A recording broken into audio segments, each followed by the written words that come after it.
नमस्कार दोस्तों, शीर्ष प्रसिद्ध पिक्चर चैनल में आप लोगों का स्वागत है। दोस्तों, Bucha feature film zero budget में बनाने से पहले मैंने क्या-क्या तैयारी की थी, आइए उस पर आज बात करते हैं। पिछले वीडियो में मैंने आपको बताया था जीरो बजट में जो मैंने बूचा फीचर फिल्म बनाई थी उसके बारे में। तो उसमें मैंने वर्ल्ड सिनेमा का जिक्र किया था कि जब मैं रिसर्च कर रहा था, मैं अपनी तैयारी करता था, तो उस दौरान मैंने कई सारे वर्ल्ड सिनेमा देखे। तो कुछ लोग जानना चाह रहे थे कि किस तरह का सिनेमा मैंने देखा और साउंड का मैंने कैसे काम किया। तो देखिए, वर्ल्ड सिनेमा की जहाँ तक बात है, हाँ मैंने कई सारे सिनेमा देखे उस दौरान। मुंबई के अंधेरी वेस्ट में फन सिनेमा करके एक जगह है। उस दौरान वहाँ पे कई सारी वर्ल्ड सिनेमा की फ़िल्में जो हैं वो फ्री में दिखाई जाती थी। अब आज का मुझे पता नहीं क्योंकि मैं कई सालों से नहीं गया हूँ।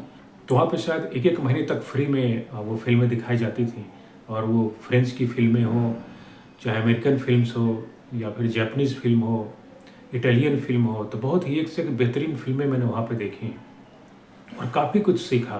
जैसे क्या होता है कि हम तो अपने यहाँ जो फ़िल्में अच्छी-अच्छी जो बनी होती हैं, तो वो तो हम देखते ही हैं, लेकिन बाहर का सिनेमा तो उनकी बात ही अलग है। क्योंकि आज भी हमारे यहाँ के जो भी फ़िल्म मेकर्स हुए हैं ज़्यादातर, वो भी बाहर की फ़िल्मों से ही प्रभावित हुए हैं।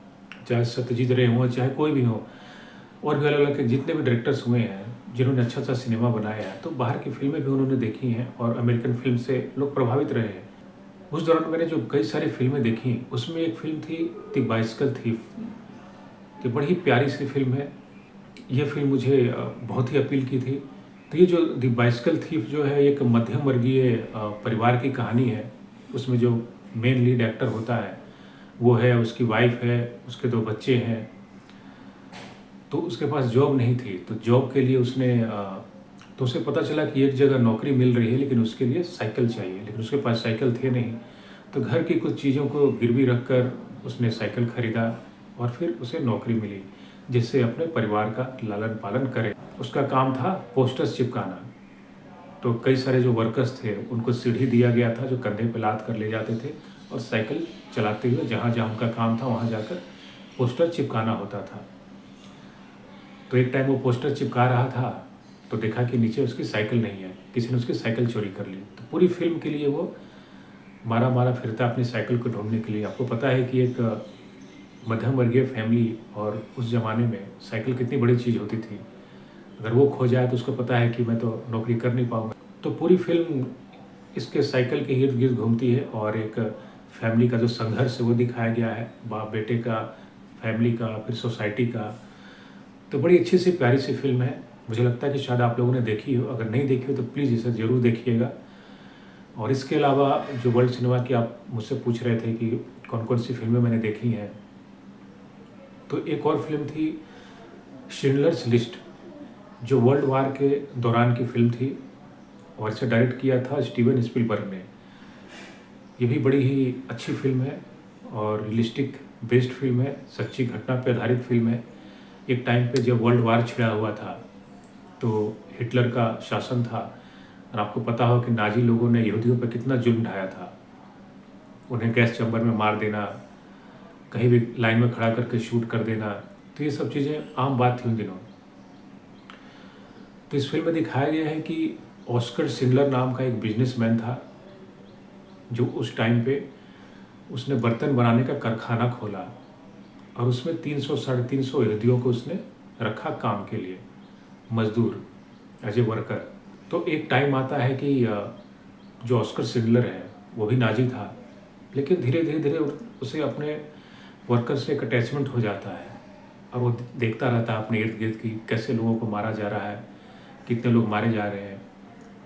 तो जो जर्मन सेना है, उनकी नज़र इन पे भी होती है कि कैसे इस वर्कर्स लोगों को भी मार दूँ मौका मिलते ही।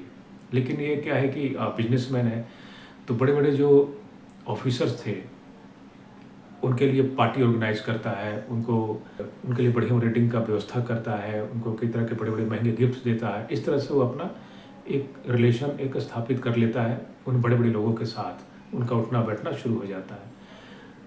तो इस तरह से उन वर्कर्स को वो बचा सके और उसका कारखाना जो है वो अच्छे से चले और वो प्रॉफ़िट भी कमा सके। शुरू में उसका यही मकसद था। लेकिन फ़िल्म की जब धीरे-धीरे कहानी आगे बढ़ती है और एंडिंग होने जाती है, तो आप देखेंगे कि वो बहुत ही इमोशनल हो जाता है अपने वर्कर्स को लेकर और उसको लगता है कि जो मैं इतना अय्याशी किया, इतना पैसा खर्च किया, अगर कुछ पैसे और खर्च कर लेते तो मैं कुछ यहूदियों को और बचा लेता। तो बड़ी अच्छी और बेहतरीन फ़िल्म है। इस भी वक़्त मिले तो ज़रूर देखिए, अगर देखी होगी तो आप बिल्कुल समझ सकते हैं जो मैं कहना चाह रहा हूँ। इसके अलावा एल मारियाची एक फ़िल्म थी। एल मारियाची जो फ़िल्म है वो भी एक क्राइम थ्रिलर है और बहुत ही कम बजट में बनाई गई है। ये फ़िल्म भी वक़्त मिले तो ज़रूर देखिएगा, काफ़ी कुछ सीखने को मिलेगा। तो जब मैंने बूचा फ़िल्म शुरू नहीं की थी तो तैयारियों में जो मेरी जो फ़िल्में होती थीं, तो ये सारी फ़िल्में थीं। पहले तो मैंने फ्री में बहुत सारी फ़िल्में देखी, फिर जब रिसर्च करने बैठा कि और भी डायरेक्टर्स लोग जो हैं हॉलीवुड के, ख़ासकर उनकी पहली फ़िल्में, तो वो लोग कैसे बनाए होंगे। तो क्योंकि इतना तो पता है कि सभी लोगों को तो आसानी से मौका मिलता नहीं, किसी का गॉडफ़ादर होता नहीं इंडस्ट्री में, चाहे यहाँ हो या हम हॉलीवुड की बात करें। तो वहाँ भी कई सारे ऐसे डायरेक्टर्स के बारे में मुझे जानकारी मिली कि जिनका आगे पीछे कोई नहीं था, अपने दम पे, अपने संघर्ष पे ही उन्होंने फ़िल्म बनाई। तो जब मैं बाहर की फ़िल्में देखा, फिर उनका इस तरह से फ़िल्म बनाने का एक तरीका देखा, तो मेरे अंदर एक एनर्जी आया, एक हिम्मत आया, कॉन्फिडेंस आया कि जब वो लोग ऐसा कर सकते हैं तो मैं क्यों नहीं कर सकता हूँ। और मुझे ये बहुत बड़ी राहत मिली कि चलो मैं ही इन चीज़ से सफ़र नहीं कर रहा हूँ, बाकी लोग भी हैं, बाकी लोग भी इस तरह से आगे बढ़े हैं। तो मुझे बहुत बड़ी हिम्मत मिली और उस तरह का जो वर्ल्ड सिनेमा है वो देखने से मेरा दिमाग खुला कि अच्छा ऐसा भी सिनेमा होता है। क्योंकि उससे पहले मैंने कोई वर्ल्ड सिनेमा लगभग ना के बराबर ही देखा था। तो जब मैं एक-एक फ़िल्में देखा तो काफ़ी कुछ सीखा कि अच्छा इस तरह का भी एक जॉनर का सिनेमा हो सकता है। ऐसा नहीं कि सिर्फ़ एक ही तरह का जॉनर होता है। जबकि पहले मुझे पता नहीं था, मैं सोचता था कि चलो ऐसा ही सिनेमा बनता है। लेकिन जब वर्ल्ड सिनेमा मैंने देखा तो समझ में आया कि अच्छा इनमें भी अलग-अलग जॉनर होता है। है तो सब सिनेमा ही, बस फ़ॉर्म अलग-अलग है। तो बड़ा ही आँख खोल देने वाला, दिमाग खोल देने वाला वो सब सिनेमा था। उसके अलावा क्रिस्टोफर नोलन आज की डेट में वो बहुत बड़े हॉलीवुड के डायरेक्टर हैं, आप लोग भी जानते होंगे।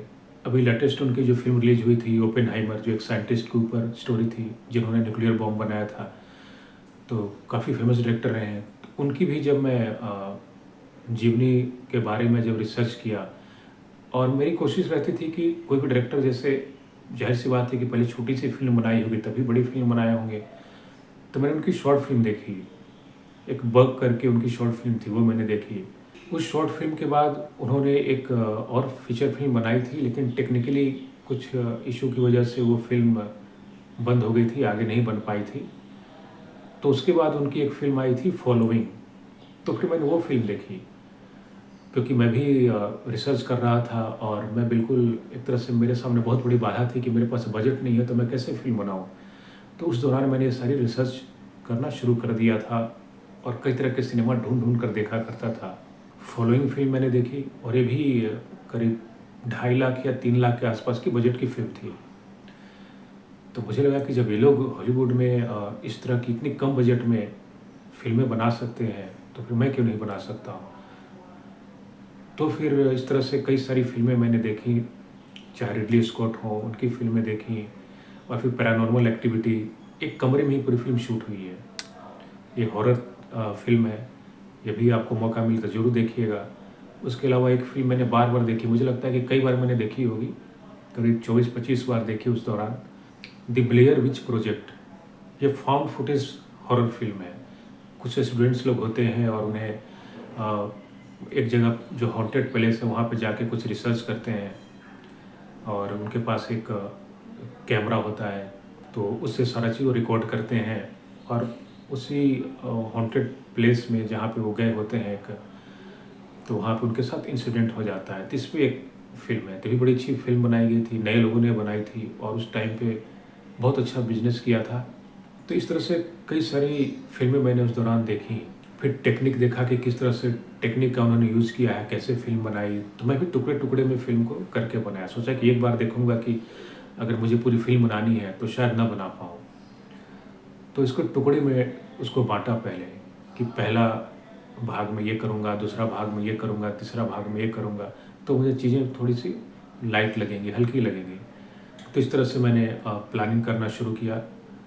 और राइटिंग की जहाँ तक बात है तो आपको पता है कि कोई फ़िल्म बनाएँगे तो सबसे पहले आपके पास एक अच्छी स्क्रिप्ट होनी चाहिए और फीचर फ़िल्म कि स्क्रिप्ट बनाना एक बहुत ही बड़ी बात होती है, क्योंकि फीचर फ़िल्म का दायरा बड़ा होता है, कैनवस बड़ा होता है, उसमें कहने का तरीका अलग होता है। वो शॉर्ट फ़िल्म में डॉक्यूमेंट्री से बिल्कुल भिन्न होता है, बिल्कुल अलग होता है। तो सबसे पहले तो आपके पास एक अच्छी स्क्रिप्ट होनी चाहिए। तो मैंने राइटिंग के लिए भी उस दौरान काफ़ी मेहनत की, खुद से लर्न किया, सीखा। कुछ अमेरिकन ऑथर्स के बुक जो है वो मैंने नेट से अरेंज किया, और राइटिंग से रिलेटेड बुक थी, वो सारी बुक्स पढ़ी। क्योंकि क्या होता है, देखिए, कोई भी चीज़ बेसिक तो आपको जानना पड़ेगा। आज के डेट में लोग आप देखेंगे कि हर कोई बोलता है कि मैं राइटर हूँ, और 6 पेज 8 पेज लिख लेने से वो राइटर नहीं होता, और वो स्क्रिप्ट भी नहीं होती। क्योंकि आपको पता है कि राइटिंग का भी एक अच्छा खासा समय जाता है, और एक प्रोसेस है, वो आपको फॉलो करना पड़ता है। सपोज जैसे हम अगर बात करें डीओपी की, डायरेक्टर ऑफ फोटोग्राफी, जो अगर बनना चाहते हैं तो उनके लिए भी एक अच्छा खासा समय चाहिए होता है। आप 2 दिन में नहीं बन सकते। उनकी भी एक जर्नी होती है। कैमरा के बारे में अगर हम बात करें तो उनके बारे में उनका जो मैथमेटिक्स होता है वो आपको समझना पड़ता है, जानना पड़ता है, और ये काफ़ी टाइम टेकिंग होता है। आपको थ्योरेटिकली जानने के बाद प्रैक्टिकली आपको प्रैक्टिस करना पड़ता है बार-बार।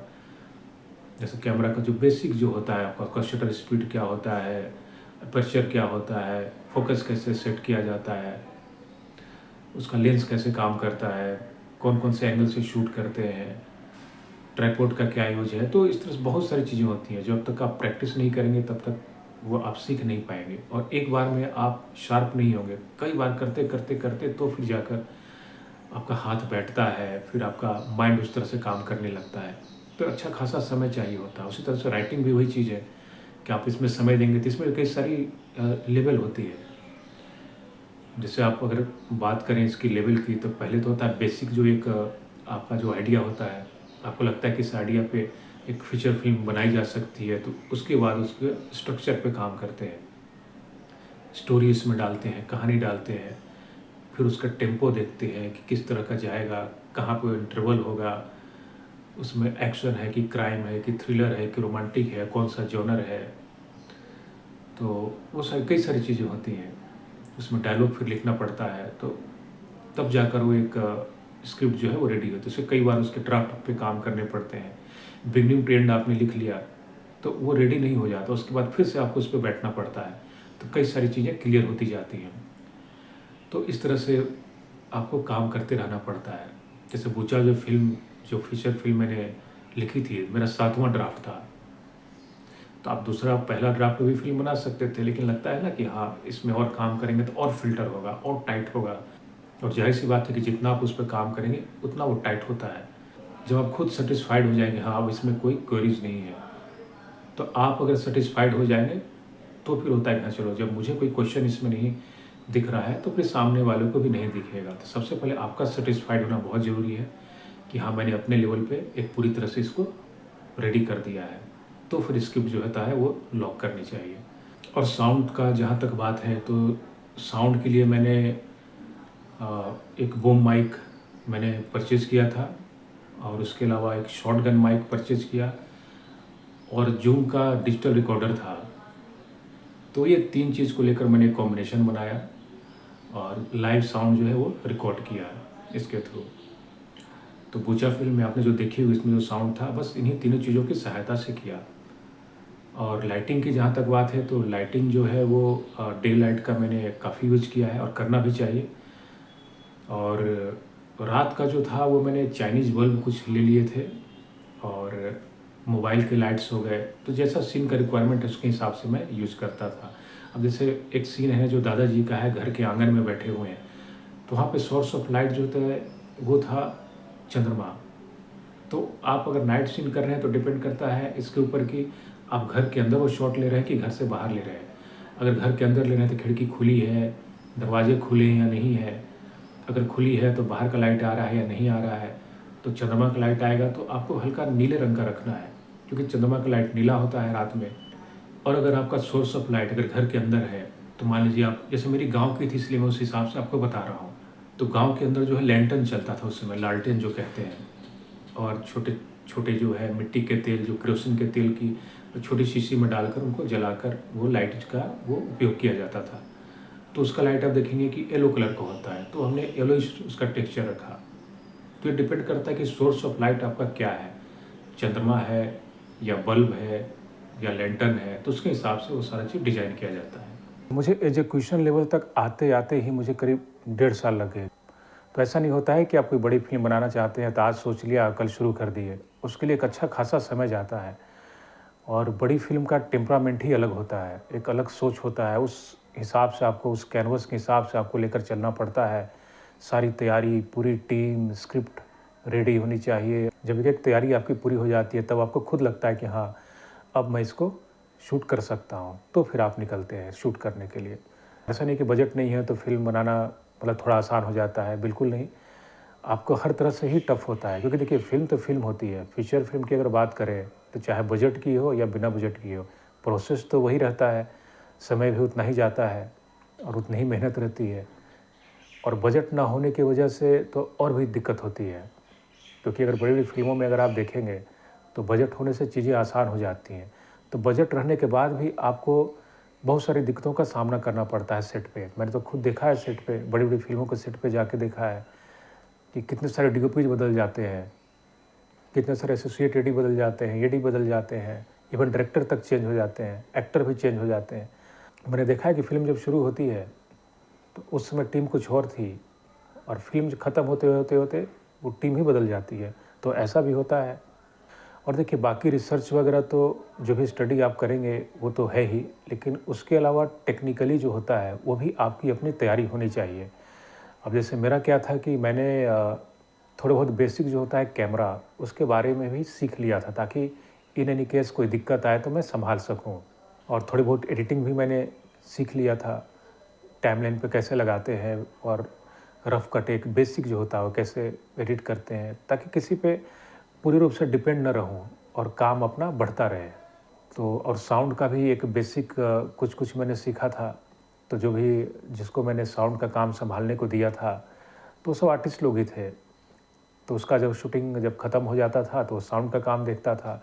कभी कोई आर्टिस्ट का शूट ख़त्म हुआ तो वो साउंड का काम देखता था और सभी को एक मैंने समझा दिया था कि आपको कुछ सोचना नहीं है, दिमाग नहीं लगाना है, बस मैंने सब रेडी करके दे दिया है। बस जब हम डायलॉग बोलेंगे तो उसको आपको ऑन रखना है और डायलॉग ख़त्म हो जाए बस ऑफ कर दीजिए। तो ये आपको बस करते रहना है। जब शूट शुरू हो तो ऑन कर दीजिए और शूट ख़त्म हो तो ऑफ कर दीजिए और सारा सेट करके उनको दे दिया था। कितना डेसिबल पे होना चाहिए, क्या फ्रीक्वेंसी रहना चाहिए, सारा चीज़। और आर्टिस्ट लोगों ने भी काफ़ी सपोर्ट किया, जिनका शूट ख़त्म हो गया था, ख़ासकर जो लोकल थे वहाँ पटना से, बिहार से, तो लोग अपना शूट ख़त्म होने के 4 दिन, 5 दिन बाद तक रुके रहे कि बाकी काम मैं हैंडल कर लूँगा। तो मैनेजमेंट के काम में वो लोग हाथ बटाते थे। कभी कोई बूम माइक पकड़ लिया, कभी कोई सामान अरेंज करना है, कभी कुछ देखना है, तो वो सारी चीज़ों में मुझे हेल्प मिल जाती थी। तो आर्टिस्ट का सपोर्ट भी काफ़ी अच्छा रहा, क्योंकि क्या होता है कि आप अकेले कुछ भी नहीं कर सकते। एक टीम वर्क जो कहा गया है कि बिना टीम का आप अकेला कुछ नहीं कर सकते हैं, बिल्कुल ये सत्य है। क्योंकि आप कितना भी तैयारी कर लें, कुछ भी कर लें, ठीक है, करेंगे तो आप ही, क्योंकि आप लीडर हैं, आपके ऊपर सारी चीज़ें डिपेंड हैं, आप ही से टीम बनी हुई है। तो लेकिन क्या है कि आपको एक टीम तो चाहिए, आपका हाथ बटाने वाला तो चाहिए। तो एक अच्छी टीम बनने से चीज़ें काफ़ी आसान हो जाती हैं। जनरेशन देते-देते मुझे समझ में आ गई कि जो भी लोग कहते हैं कि ये कमर्शियली नहीं है, इसकी कमर्शियली वैल्यू नहीं है फ़िल्म की, तो हमें समझ में आ गया कि इस तरह से अब तो कोई पैसा इसमें लगाने के लिए शायद ही तैयार हो। और मुझे करीब 1.5 से 2 साल होने जा रहे थे नरेशन देते हुए। मैंने कई लोगों को नरेशन दिया, छोटे से लेके बड़े प्रोड्यूसर, फ़ाइनेंसर सभी को।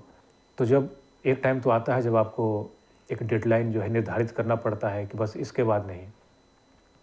तो मैंने भी वैसे ही किया था, लगा कि हाँ चलो देखता हूँ, अगर लगेगा कि हाँ इस तरह से दिन अगर निकल रहा है तो फिर अब मुझे ही खुद कुछ ना कुछ करना पड़ेगा। तो उसके बाद से जो मैंने आपको बतलाया सारी तैयारियाँ मैंने शुरू कर दी कि अगर मेरे पास बजट नहीं है तो कैसे मैं फ़िल्म बना सकता हूँ? क्या नहीं है तो मैं नहीं बना पाऊँगा? तो फिर उस दौरान मैंने रिसर्च किया तो कई सारे डायरेक्टर्स के नाम आए, उनके बारे में पता चला कि उन्होंने ऐसे-ऐसे तरीके से बनाए। तो मुझे कॉन्फिडेंस आया, हिम्मत आया कि जब वो लोग ऐसा कर सकते हैं तो मैं भी बना सकता हूँ। और सिर्फ़ मैं ही नहीं हूँ, उन लोगों ने भी सफ़र किया था अपने दौरान, तो मैं सिर्फ़ अकेला नहीं हूँ इसमें। फिर मैंने डायरी में नोट बनाना शुरू किया कि पहले स्टेप में क्या करना है, दूसरे स्टेप में क्या करना है, तीसरे स्टेप में क्या करना है। हाँ, ये बात है कि आप अकेले अगर सब कुछ करेंगे और इसमें आपका बजट भी जितना चाहिए नहीं हो, बजट की तकलीफ़ हो, तो बहुत तरह की दिक्कतें आती हैं, हर तरह से। आपको आर्टिस्ट लेवल पर भी स्ट्रगल करना पड़ेगा कोई जल्दी काम करना नहीं चाहेंगे, टेक्निकली तो बिल्कुल ही ना। और कई तरह की चीज़ों में आप मतलब हर तरह से आपको खुद ही तैयारी रखनी पड़ेगी और उसमें अगर आप दौड़-भाग करेंगे तो हो सकता है कुछ लोग मिल जाएँ। जैसे मेरे केस में ये हुआ कि मैंने कई लोगों को नरेशन दिया, आर्टिस्ट भी आ गए, टेक्निकली जो लोग हैं, टेक्नीशियंस लोग, वो सब भी आ गए, साउंड वाले, डीओपी वाले, म्यूज़िक वाले, सब लोगों को। तो उन्हीं में से कुछ अच्छे लोग जो है फ़िल्टर होके आए, जिनको सिनेमा की समझ थी और जो चाहते थे कि एक अच्छा सिनेमा से जुड़ें। जिन लोगों का सोचना था कि पैसा ही सब कुछ है, पैसा नहीं है तो इसमें काम नहीं करेंगे, तो वो लोग चले गए। और जो लोग सिनेमा से प्यार करते थे, जिन्हें लगता था कि चलो पैसा तो है ही इम्पोर्टेंट लेकिन काम भी ज़रूरी है, और जब उन्हें पता है कि भाई इस फ़िल्म में कोई बजट नहीं है तो चलो मिलकर ही करते हैं, एक सीखने को भी मिलेगा और एक अच्छी फ़िल्म से जुड़ेंगे, हमारा एक इंडिपेंडेंट प्रोफ़ाइल भी बनेगा। तो इस तरह से हमें अच्छे लोग मिले जिनके साथ हम जुड़े और उनमें कई सारे आर्टिस्ट लोग भी थे, क्योंकि उन्होंने कितने एड़ी-चोटी घिसे हैं बॉम्बे में, तो उन्हें ऑडिशन के लिए बुलाया जाता है, ऑडिशन देते हैं, उसमें भी उनका सिलेक्शन नहीं होता है, जबकि अच्छा ऑडिशन दिया होता है। तो इस तरह से एक आर्टिस्ट लोगों की भी एक अच्छी टीम बन गई और फिर जहाँ गाँव गए, वहाँ भी गाँव वालों का बहुत ही अच्छा सपोर्ट रहा। तो कहते हैं ना कि आप कुछ अच्छा सोचेंगे, अच्छा करना चाहेंगे, तो धीरे-धीरे चीज़ें वो बनती जाती हैं, एक चेन बनता जाता है। तो इस तरह से हमारी एक चेन बनती गई और फिर इस तरह से हमने काम पूरा किया। देखिए, दिक्कत तो आती ही है, दिक्कत तो बड़ी बजट की फ़िल्म बनाएँगे उसमें भी आएगी, उससे तो आपका पीछा छूट नहीं सकता है। बस इतना था कि किसी तरह से इसे बनाना है, क्योंकि बाकी लोगों ने जो, अब देखिए, जो रिसर्च करते हैं, स्टडी करते हैं, तो उसका फ़ायदा हर तरह से मिलता है। आपकी अपनी तैयारी अच्छी हो जाती है कि कभी किसी तरह से अप एंड डाउन हुआ तो आप सँभाल लेंगे, आपका प्रोजेक्ट रुकेगा नहीं। क्योंकि जिन लोगों के बारे में मैंने रिसर्च किया, तो उन लोगों ने जो गलतियाँ की थी, तो उससे ही फ़ायदा मिलता है कि हम वो गलती ना करें। तो जिसकी वजह से मेरे पास बजट नहीं होते हुए भी भूचा फ़िल्म मैंने पूरी कंप्लीट की। उसका पूरा शूट मेरा कंप्लीट हुआ। तो उस तरीके से मैंने तैयारी की थी। क्योंकि क्या होता है कि सिर्फ़ थ्योरेटिकली ही नहीं होता है, थ्योरेटिकली आपके दिमाग में बहुत भर जाएगा, लेकिन जब तक उसको प्रैक्टिकली इम्प्लीमेंट नहीं करेंगे, तो कुछ ख़ास फ़ायदा नहीं होने वाला है। क्योंकि प्रैक्टिकली जब आप करेंगे तो बहुत सारी गलतियाँ होती हैं और उस गलतियों से आप बहुत कुछ सीखेंगे, बहुत कुछ सीखने को मिलता है। तो जब आप फीचर फ़िल्म बनाएँगे, तो फिर आपको समझ में रहेगा कि अच्छा ये गलती मेरी हुई थी, तो अब इसमें वो गलती नहीं करनी है। तो दोस्तों, मुझे लगता है कि जो आप जानना चाह रहे थे, तो एक बेसिक आपको पता चल गया होगा कि कैसे एक फीचर फ़िल्म बनाने से पहले क्या तैयारी होनी चाहिए, फिर किस तरह से पूरी तैयारी हो जाए तो फिर कैसे सेट पे जाके सारा काम करते हैं। तो जिस तरह से आप लोगों ने मेरे पिछले वीडियो में कमेंट्स करके जानना चाहा था, तो इस वीडियो में भी अगर आपको लगे कि कुछ और चीज़ आप डिटेल में जानना चाहते हैं, तो प्लीज़ कमेंट कीजिए और जो भी जानना चाहते हैं मुझसे पूछिए और मैं बिल्कुल उस पे वीडियो बनाना चाहूँगा। तो दोस्तों, अगर ये वीडियो आप लोगों को पसंद आई होगी तो प्लीज़ इसे लाइक, सब्सक्राइब और शेयर करें। तो दोस्तों, आज के लिए बस इतना ही, मिलते हैं अगले वीडियो में, तब तक के लिए धन्यवाद।